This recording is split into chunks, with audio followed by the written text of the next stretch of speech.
tahun, 5 tahun, 4 tahun, minimal 1 tahun, ya.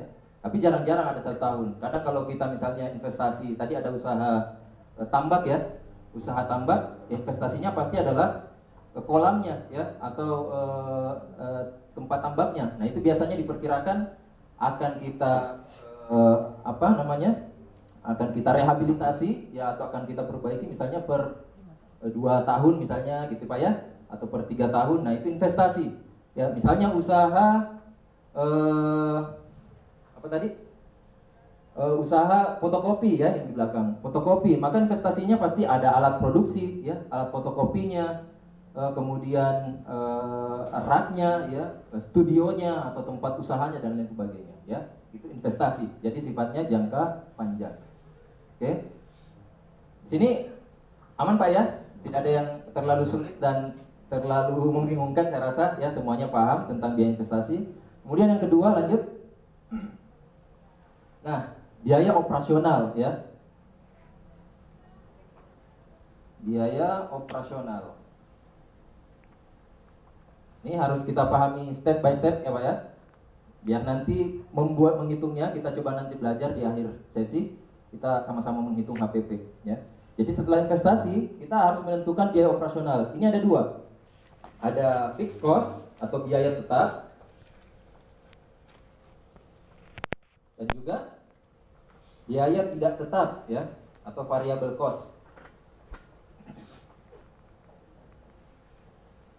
Nah, ini teorinya ya di atas, tapi singkatnya, simpelnya memahami fixed cost maupun variable cost ya, kuncinya 1. Kalau fixed cost atau biaya tetap itu sifatnya tetap per durasi tertentu ya. Misalnya per bulan biayanya itu tetap, nggak berubah. Dikeluarkan misalnya gaji misalnya ya. Di sini sudah ada salary, gaji ya. Itu tetap per bulan ya, tidak berubah-ubah. Tapi kalau variable cost atau biaya tidak tetap ya, maka dia sifatnya berubah-ubah, tergantung dengan kapasitas produksi usaha kita ya, atau tergantung dari berapa banyak produk yang akan kita hasilkan di waktu tertentu. Nah itu bedanya ya. Jadi kalau fixed cost atau biaya tetap itu sifatnya adalah tetap dalam durasi tertentu atau dalam waktu tertentu. Sedangkan kalau variable cost dia tidak tetap. Itu aja bedanya ya. Nah terkadang ada biaya yang dia bisa masuk ke variable cost, tapi bisa juga masuk ke fixed cost ya. Tergantung kita membiayai usaha kita ya. Contohnya ya, listrik ya. Kalau listrik dalam usaha fotokopi masuk variable cost atau fixed cost Pak? Kalau boleh tahu. Biaya? Betul, biaya tetap? Listrik? Ya, biaya tidak tetap ya.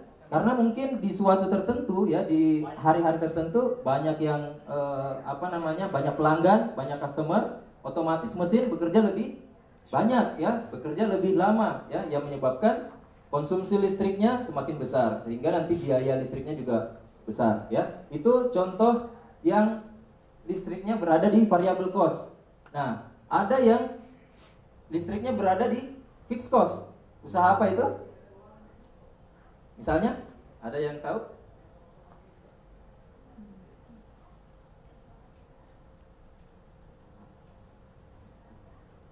Ya, kebanyakan memang ya dia masuknya kepada variable cost. Tapi ada juga perusahaan atau usaha yang sudah menentukan ya. Jadi meskipun meskipun penggunaan listriknya dia di luar atau fluktuatif ya, naik turun, tapi dia sudah memasukkan dalam sebuah fixed cost ya, meskipun jadi subsidi silang ya. Jadi misalnya di bulan tertentu dia turun, maka itu disubsidikan kepada bulan berikutnya. Ada juga seperti itu. Tapi sebagian besar ya itu masuknya kepada variable cost. Dia di utilities ya. Jadi utilities ini ada 2. Kalau di biaya operasional ya, bisa di fixed cost dan variable cost. Nah ini kita bahas sedikit dulu dari biaya tetap. Jadi yang pertama depresiasi atau penyusutan. Sering dengar Pak ya, Bapak Ibu? Penyusutan ya. Sudah bisa menghitung penyusutan atau tahu apa yang dimaksud penyusutan? Boleh sharingnya Pak?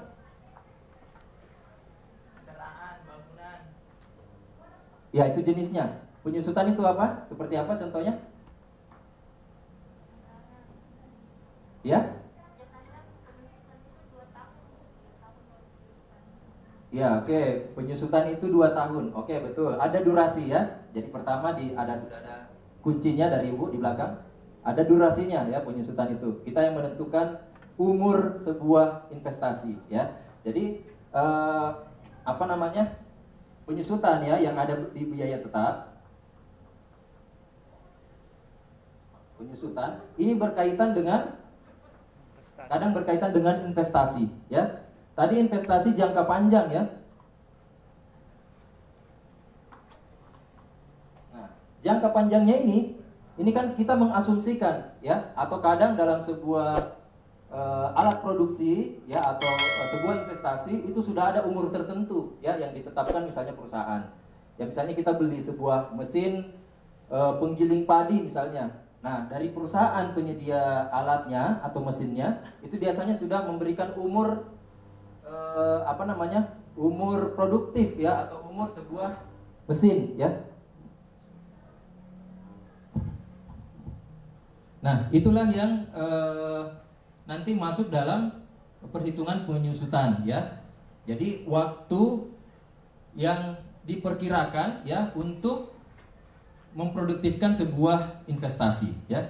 Jadi penyusutan ya, penyusutan ini ada 2. Ada yang dengan residu, ada non residu atau tanpa residu ya. Kembali dulu ke penyusutan ya. Jadi penyusutan ini biaya yang akan kita keluarkan dalam masa tertentu ya untuk kemudian mengantisipasi ya kerusakan ya atau mungkin masa produksi atau masa produktif sebuah investasi atau sebuah alat ya. Contohnya tadi mobil ya. Mobil mungkin masa pakainya 10 tahun ya.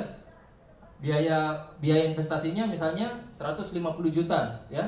Maka dalam waktu 10 tahun itu kita harus menyisihkan ya atau mengeluarkan penyusutan untuk nanti di tahun ke-10 itu membeli mobil baru gitu ya. Kira-kira seperti itu, Pak.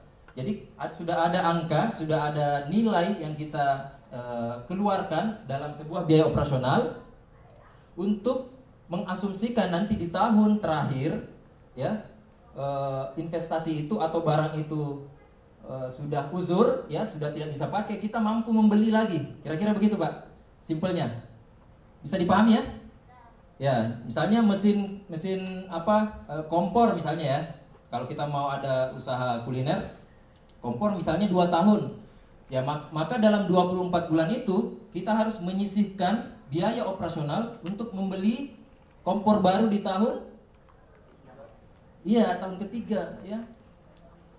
Harus beli sendiri, bukan nunggu bantuan lagi, Pak. Kalau mau usahanya berjalan ya. Karena kan terkadang ada lagi nanti bantuan, ada lagi dana desa. Ini kita bicaranya bisnis yang berkelanjutan ya, bukan project yang insidental ya, yang penting ada enggak. Kita bicaranya bisnis yang akan berkelanjutan. Maka kita harus menyisihkan penyusutan. Nah, penyusutan tadi saya bilang ada 2 ya. Ada dengan residu, ada non residu. Residu apa? Residu itu apa? Residu itu seperti penjualan kembali, kira-kira kayak gitu ya. Misalnya mobil ya, simpelnya. Mobil setelah kita pakai 5 tahun atau 10 tahun, di tahun ke 10-nya, 11-nya kalau kita jual kembali, itu masih ada harganya kan?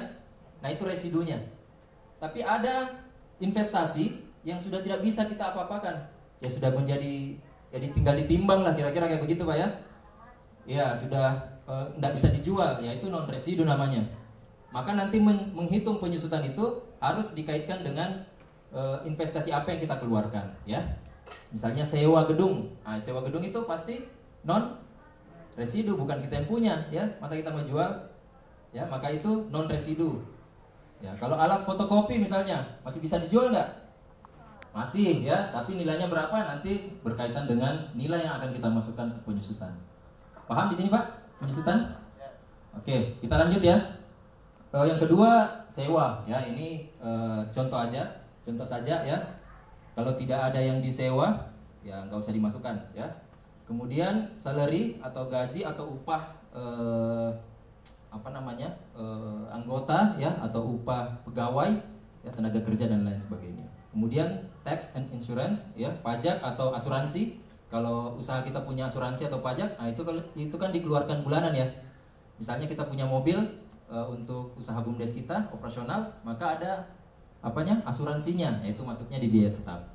Atau ada pajak yang kita keluarkan, pajak kendaraan, pajak alat, pajak bangunan, yaitu masuknya di biaya tetap ya, karena sudah pasti angka-angkanya. Kemudian utilities yang tadi saya sebutkan. Nah, kemudian biaya variabel di sini ada 3 saya tuliskan. Bahan baku ya tentu berkaitan ya.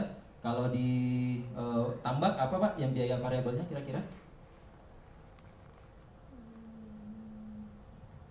Mungkin konsumsi ya, atau biaya kerja harian ya, konsumsi harian anggotanya.